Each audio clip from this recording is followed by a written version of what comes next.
RJS के paper में सबका इक्वल इंपॉर्टेंस है, चाहे वो आपका मेजर लॉ हो, चाहे वो आपका माइनर लॉ हो, या चाहे वो आपका ग्रामर है। अगले 5 डेज में you will be starting your civil का मामला।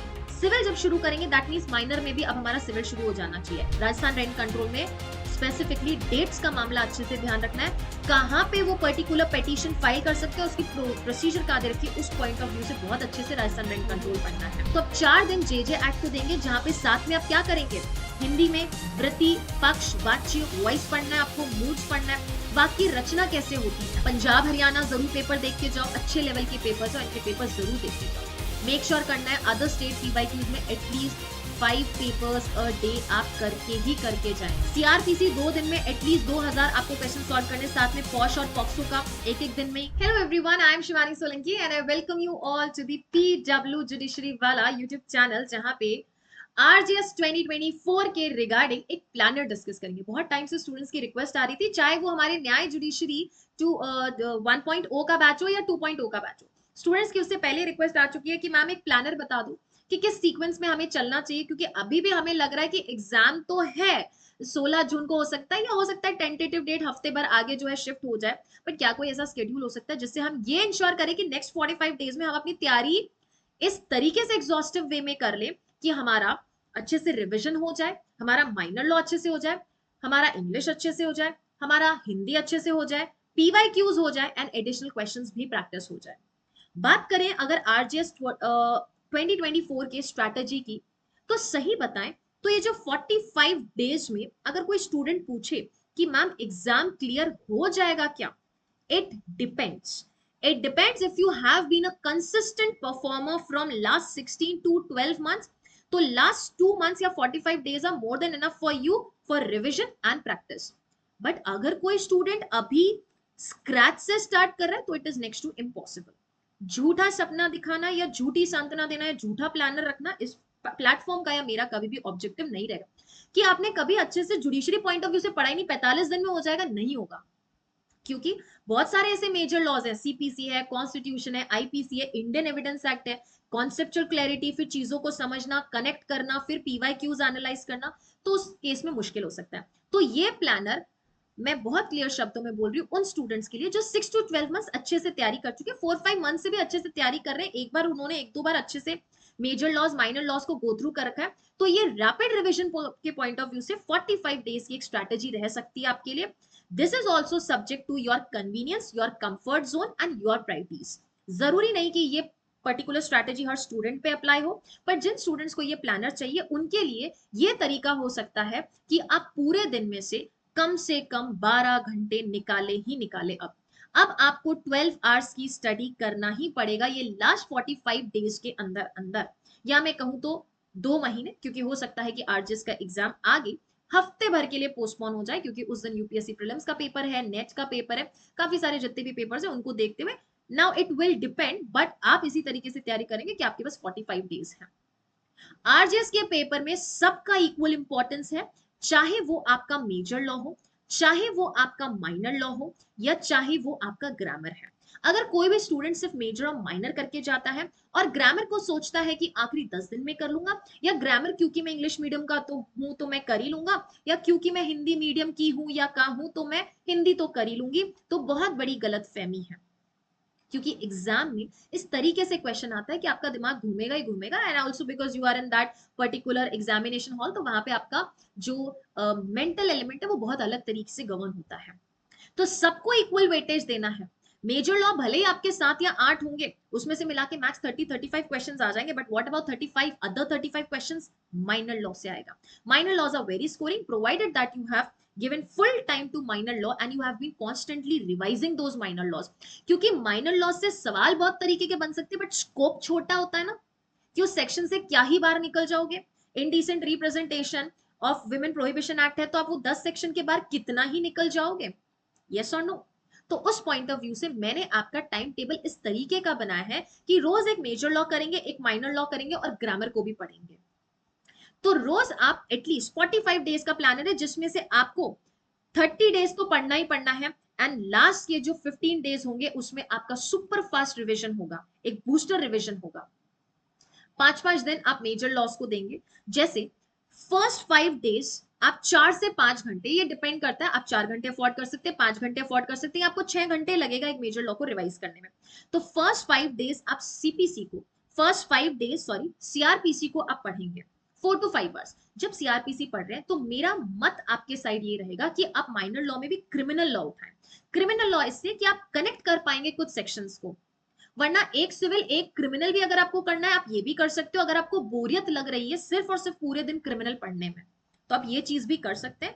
बट सिर्फ कुछ चीजों को कनेक्ट करने के लिए, चीजों को थोड़ा अच्छे से स्टैब्लिश और कॉन्सेप्ट क्लैरिटी रखने के लिए मैंने ये किया है कि आप माइनर लॉ रोज 2 घंटे करेंगे और उसके साथ साथ क्रिमिनल माइनर लॉ।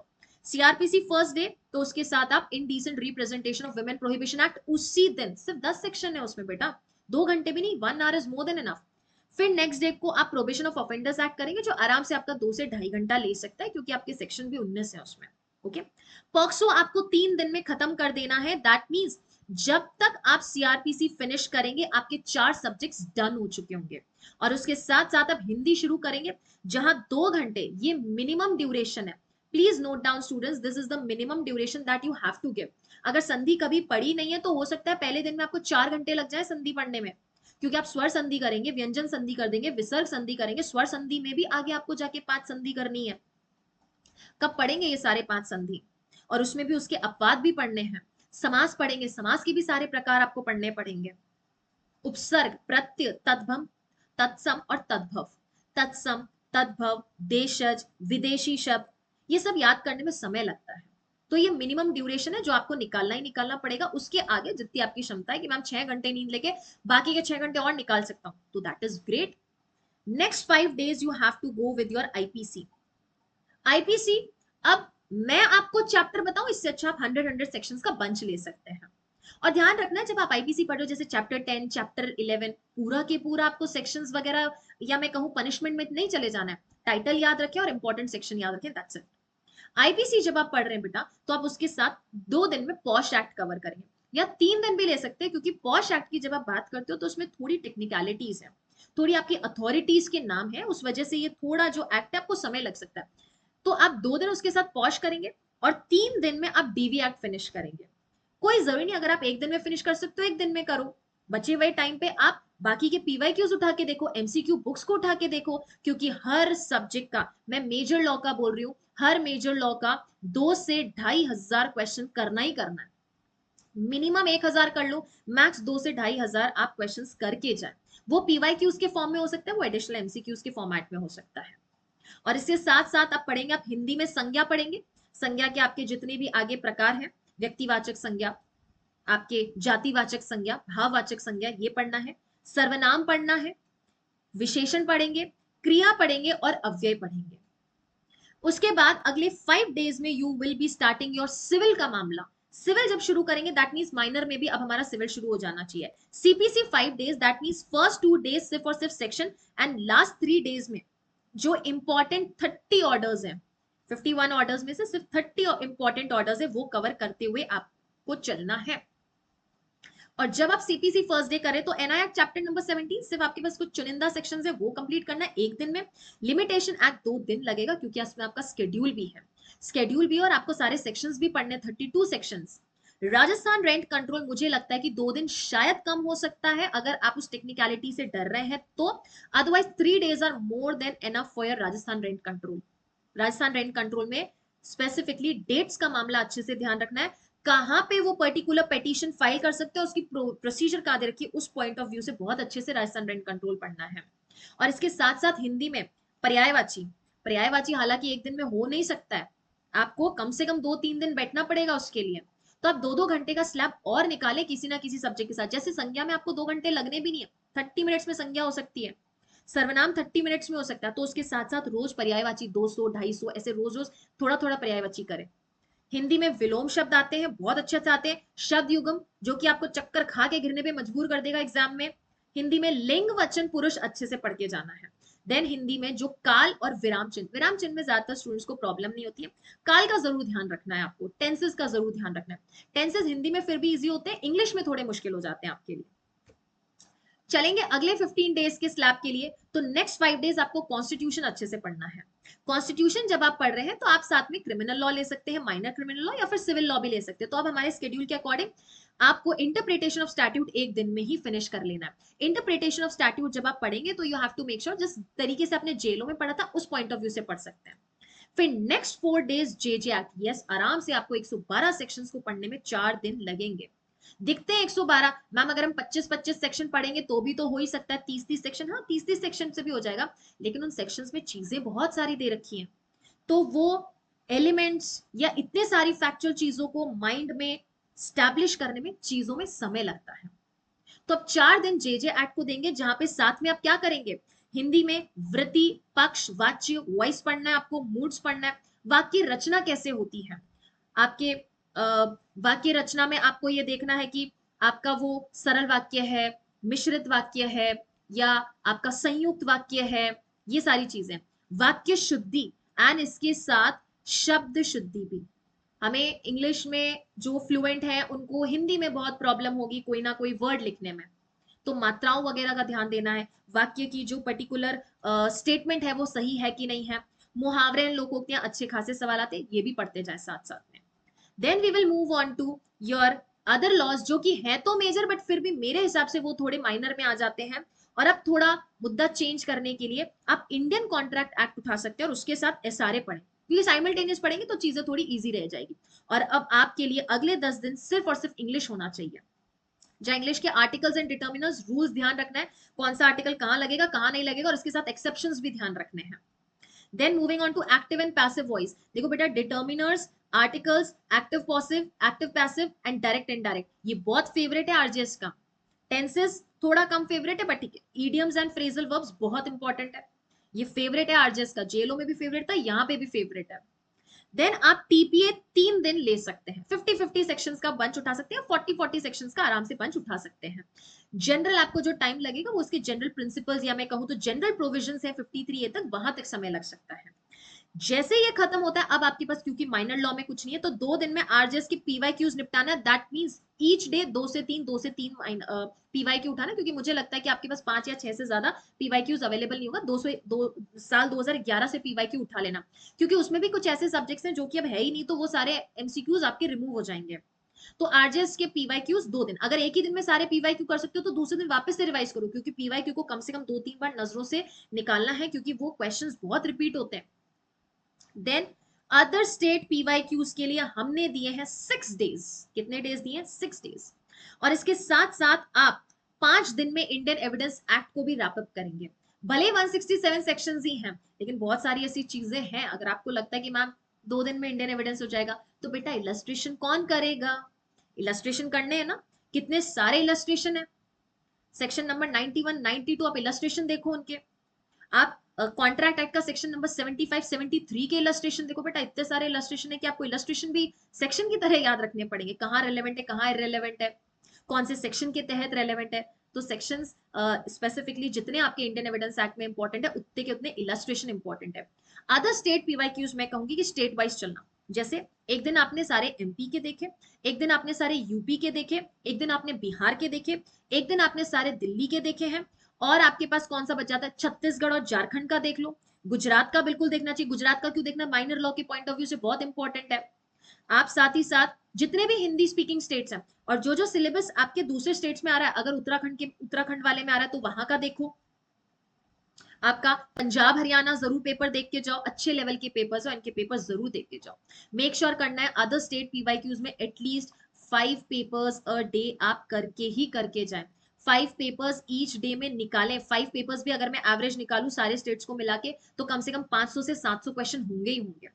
और जब भी आप हिंदी और इंग्लिश कर रहे हो तो इनके पीवाईक्यूज की जो स्टैंडर्ड बुक्स आती है कक्षा 9 से 12वीं वाली जो है, उनमें जितने भी पीवाईक्यूज दे रखे हैं, दिशा पब्लिकेशन वगैरह जो भी बुक्स हैं, आप उनमें पीवाईक्यूज जरूर देख के जाए। जिस दिन तो जो टॉपिक पढ़ा हिंदी का उसी दिन उसका पीवाईक्यू देखें, तो कम से कम 12 घंटे, ये कम से कम बोल रही हूँ, मैक्स आपको 15 घंटे तो निकालने ही पड़ेंगे अब लास्ट 45 दिन में।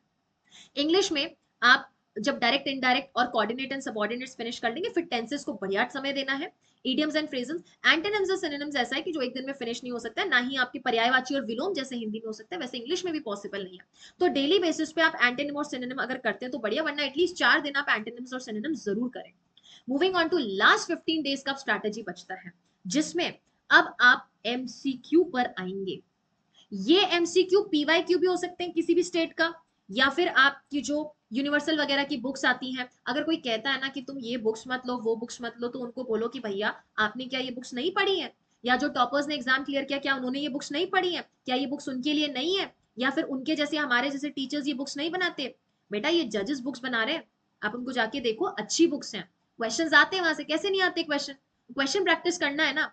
किसी भी ऐप पर कर लो, किसी भी वेबसाइट पर कर लो, किसी भी कोचिंग पर कर लो, कहीं से भी सब्सक्राइब कर लो, बट वो बुक्स भी ले सकते हो, क्या खराबी है उन बुक्स में, आते हैं क्वेश्चन अच्छे खासे, आते हैं 20, 15, 30% कितना भी आता हो, बेसिक क्वेश्चन तो बेसिक भी तो आता है ना भैया। तो आप आराम से उन बुक्स को देखो, वो बुक्स बनी है स्टूडेंट्स के लिए बनी है, और जो भी जिन्होंने भी एग्जाम निकाला उन्होंने भी वो बुक्स देखी, ऐसा नहीं है कि वो बुक्स नहीं देखी है, या टीचर्स वो बुक्स नहीं देखते हैं, वहां से वो लोग टेस्ट सीरीज में क्वेश्चंस नहीं देते हैं, बिल्कुल देते हैं। तो आप ये बुक्स आराम से देख सकते हो जो कि मार्केट में अवेलेबल है, ठीक है, with no offence intended to any author, all the authors are great, सबने अच्छी बुक्स निकाली, आप सारी बुक्स देखो, ठीक है। आपको जो अपने हिसाब से अच्छी लगती है, बस मेरा एक पॉइंट रहेगा कि आपको ये मेक श्योर करना है कि उस बुक्स की जो आंसर की है वो ऑथेंटिक हो, जिस ऑथर की आंसर की ज्यादा ऑथेंटिक है, prefer that, okay. Moving on to next, IPC 2 दिन में मेक श्योर करना बेटा एटलीस्ट 2000 सवाल सॉल्व करने का। एक दिन में आप 1000 क्वेश्चंस को सॉल्व करेंगे, दैट मींस अगर अच्छे स्पीड पे चलें, 1 घंटे में अगर आप 100 क्वेश्चन सॉल्व कर रहे हैं तो मैम 10 घंटे लगेंगे, आईपीसी में बिल्कुल लगेगा बेटा। 8 से 10 घंटे में आपको, और कुछ ऐसे जो बेसिक है जो खट खट खट फटाफट भी हो सकते हैं, बट मुझे लगता है 7 से 8 घंटे में आप आराम से 1000 क्वेश्चन को सॉल्व कर सकते हैं आईपीसी के। इस तरीके से चलोगे तो बढ़िया सीक्वेंस में या बढ़िया रेट पे आप अपने मेजर लॉस के एमसीक्यू कर सकते हो। माइनर लॉस 4 घंटे मुझे लगता नहीं एमसीक्यू के निकलेंगे, क्योंकि इतने उनमें क्वेश्चन भी नहीं निकलते हैं, ठीक है। तो साथ ही साथ आप indecent representation, NI act, probation, interpretation of statute का एमसीक्यू कर सकते हैं, ये मैक्स है। 4 आवर्स माइनर लॉ के केस में मैक्स है, क्योंकि ज्यादा क्वेश्चन निकलते नहीं है माइनर लॉ से। सीआरपीसी 2 दिन में एटलीस्ट 2000 आपको क्वेश्चन सॉल्व करने, साथ में पॉश और पॉक्सो का एक एक दिन में क्वेश्चन। पॉक्सो के कितने निकलेंगे, 200, 250, 300 क्वेश्चन, उससे ज्यादा क्वेश्चन नहीं निकलने। Same goes for POCSO. And next 2 days में इंडियन एविडेंस एक्ट का कम से कम 2000 क्वेश्चन सॉल्व करना है, जिसके साथ आप डीवीएन लिमिटेशन एक्ट ले सकते हैं। लिमिटेशन एक्ट का एक एक क्वेश्चन अच्छे से बारीकी से देखना है, क्योंकि टाइम ड्यूरेशन के क्वेश्चन यहाँ बहुत आते हैं बेटा। नेक्स्ट इज 2 दिन में आप सीपीसी कवर करेंगे एटलीस्ट 2000 क्वेश्चंस, जिसके साथ आप जेजैट कर सकते हैं, राजस्थान रेंट कंट्रोल। बहुत सलीके से ये 3 सब्जेक्ट के एमसीक्यूज बहुत माइन्यूटली ऑब्जर्व करते हुए जाना, क्योंकि ये सब्जेक्ट्स में टेक्निकलिटीज बहुत है, फैक्ट चीजें बहुत है। कॉन्स्टिट्यूशन के एटलीस्ट 2 दिन में आप 2 से 3000 क्वेश्चन करना, क्योंकि कॉन्स्टिट्यूशन से सवाल बहुत बनते हैं, केस लॉज हो गए, अमेंडमेंट्स हो गए, कोई इंसर्ट हो गई है कोई चीज, आपकी लिस्ट हो गई है, concurrent list, state list, union list, तो इनसे भी कई बार क्वेश्चंस आ जाते हैं। उसके साथ SRA, Indian contract act, at least 2 दिन लगेगा आपको, क्योंकि यहाँ पे भी illustration based and case law based बहुत सारे क्वेश्चन होते हैं। टीपीए के I think more than enough, अगर आप 700 से 1000 क्वेश्चन कर लोगे मोर देन एनफ, 500, 600, 700 भी क्वेश्चन मोर देन एनफ, क्योंकि टीपीए से इतने क्वेश्चन बनते नहीं है। हमेशा स्टेट जुडिशरी टीपीए में डायरेक्ट क्वेश्चन लाने की कोशिश करती है, बहुत ज्यादा घुमाने की कोशिश नहीं करती, क्योंकि सब्जेक्ट खुद ही घुमा हुआ है थोड़ा सा, ठीक है। बहुत technical conceptual, but one of my favourite subjects है, ओके। लास्ट 4 डेज में आप मॉक टेस्ट अटेम्प्ट करेंगे, जितने मॉक टेस्ट हो सकते हैं, एक दिन में 3 देना है, 2 देना है, आपकी मर्जी, जितने मॉक टेस्ट दे सकते हो दो। लेकिन अगर इससे पहले भी अगर आपका पूरा सिलेबस हो जाता तो उससे पहले मॉक टेस्ट दे दो। अगर बीच में आपको संडे संडे निकाल के मॉक टेस्ट देना है तो संडे संडे मॉक टेस्ट दे दो, ताकि आप देखते रहो कि आप कितना ऊपर नीचे चल रहे हो। एंड लास्ट में इंग्लिश ग्रामर और हिंदी ग्रामर के जितने भी पीवाईक्यूज है अब तक, जितना भी राजस्थान में जो भी स्टेट्स में, राजस्थान के जो भी स्टेट के पेपर में जितने भी क्वेश्चंस आ रखे हैं, आप अच्छी बुक ले सकते हैं मार्केट से जाके, उनका पीवाईक्यूज आपको 2-2 दिन में सॉल्व करना है, क्योंकि पीवाईक्यूज आपकी इंग्लिश और हिंदी में बहुत ज्यादा रिपीट होते हैं। तो ये पूरी स्ट्रैटेजी है मेरी साइड से, जो मुझे लगता है एवरेज स्टूडेंट के लिए, जिसने कि पिछले 6 महीने से 12 महीने तक की अच्छी प्रिपरेशन कर ली है, उसके लिए ये एक अच्छी स्ट्रैटेजी है। एंड 1 मई से स्टार्ट होने जा रहा है यही आरजे स्टूडेंट्स के लिए एक शानदार रैपिड रिवीजन बैच, जो कि 30 डेज का है। 1 मई से स्टार्ट होगा एंड 3 जून तक ये सिलेबस फिनिश हो जाएगा, जिसमें कुछ क्लासेस आपको रिकॉर्डेड दी जाएगी और कुछ क्लासेस आपकी लाइव होने वाली है।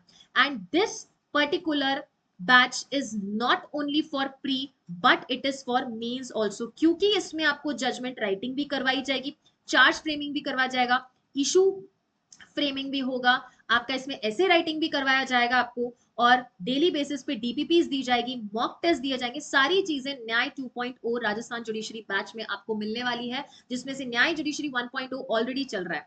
तो all those students who want to join this batch, you can join this batch. 7499 इसकी प्राइस है बेटा। एंड अगर आपको इस बैच के बिना भी करना है, कहीं और से भी करना है, कर लो। ये strategy subject to the students convenience है, subject to the students comfort zone, subject to the students priority है। बट मेरे हिसाब से हिंदी और इंग्लिश रोज होनी चाहिए। तो जिस स्टूडेंट को ये स्ट्रैटेजी पसंद आए वो इस स्ट्रैटेजी को अपना सकता है। इस स्ट्रैटेजी में मॉडिफिकेशंस के साथ अपनी स्ट्रैटेजी आपको अपनानी है तो आप अपना सकते हो। बस इस स्ट्रैटेजी को मुझे आपको दिखाने के पीछे का रीजन ये भी था कि एक बार गो थ्रू हो जाओ कि क्या क्या टॉपिक आप मिस कर रहे हो। क्या आपने पीवाईक्यू मिस किया आरजेस का? क्या आपने अदर स्टेट्स का पीवाईक्यूज तो मिस नहीं किया? क्या आपने एडिशनल एमसीक्यू लगाना तो मिस नहीं किया? क्या आपने हिंदी और इंग्लिश के पीवाईक्यूज देखना मिस तो नहीं किया? तो इन्हीं सारे ऑब्जेक्टिव के साथ ये पर्टिकुलर स्ट्रैटेजी बनाई है। And I hope this session was useful for you. We will meet in another new session. Till then, thank you so much.